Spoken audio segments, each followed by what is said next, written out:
నగిరి నియోజకవర్గంలో గత కొద్ది కాలంగా అనేక అరాచకాలు జరుగుతున్నాయి.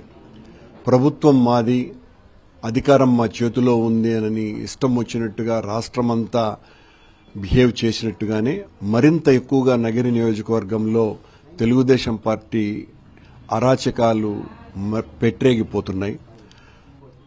తడుకుపేట గ్రామంలో దాదాపు 8 మంది దళితుల మీద వైఎస్ఆర్ కాంగ్రెస్ పార్టీకి ఓట్లు వేశారు అన్నటువంటి అక్కసుతో కసిగా వాళ్ల మీద దాడి చేసి వాళ్లకు తీవ్రమైనటువంటి గాయాలు చేసినటువంటి సంఘటన చూస్తే 40 ఏళ్ల క్రితం నాటి కారంచేడు, తుళ్లూరు సంఘటనలు గుర్తుకొస్తున్నాయి.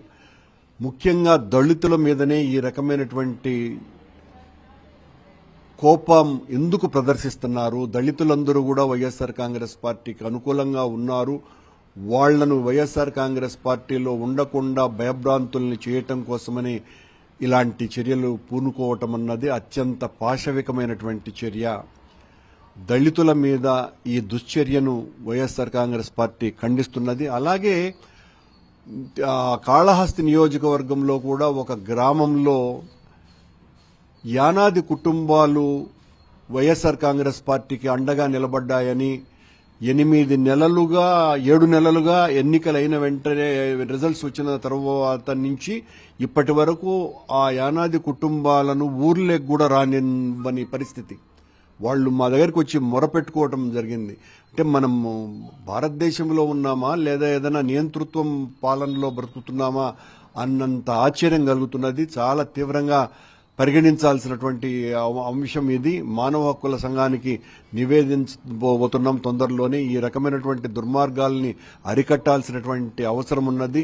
దళిత సంఘాలన్నీ కూడా ఏకం కావాలి. కేవలం దీన్ని వైఎస్ఆర్ కాంగ్రెస్ పార్టీ మీద రుద్ది పబ్బం గడుకోవాలనేటువంటి కుట్ర చేస్తున్నటువంటి ఈ ప్రతిఘాతక తెలుగుదేశం పార్టీ మీద ఈ దళిత సంఘాలు, బీసీ సంఘాలన్నీ కూడా ఏకం కావాల్సినటువంటి అవసరం ఉన్నది. ఎంత దుర్మార్గాలు జరుగుతున్నాయి అనటానికి ఈ రోజున వాళ్లకు కావాల్సినటువంటి ఒక పత్రికల్లోనే ఓ మంత్రి గారి నిర్వాకం ఎంత బట్టబయలుగా ఉన్నది అంటే, ఓ మంత్రి ఇంతగా నగ్నంగా తన దుశ్చర్యలు చేస్తున్నాడు అనంటే అతను అధికారాన్ని అడ్డం పెట్టుకొని వేల కోట్ల రూపాయలు దండుకుంటూ పార్టీలు చేసుకుంటూ పేకాట క్లబ్బులు నడుపుకుంటూ భూదందాలు చేస్తూ ఈ రకమైనటువంటి కార్యక్రమాలన్నీ చేస్తున్నాడు అని అంటే ఆశ్చర్యంగా కూడా ఉంది.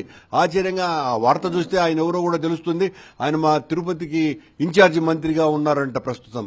ఇంకా ఇంత పవిత్రమైనటువంటి తిరుపతి జిల్లాకే ఇన్ఛార్జి మంత్రిగా ఉన్నటువంటి ఆయన చేసేటువంటి దుశ్చర్యలు ఏ స్థాయిలో ఉన్నాయి అని ఆ పేపర్లోనే ఇంతగా రాశారంటే వీటిలన్నింటినీ కూడా ప్రజలు గమనిస్తున్నారు. సరైన రీతిలో బుద్ధి చెప్తారు.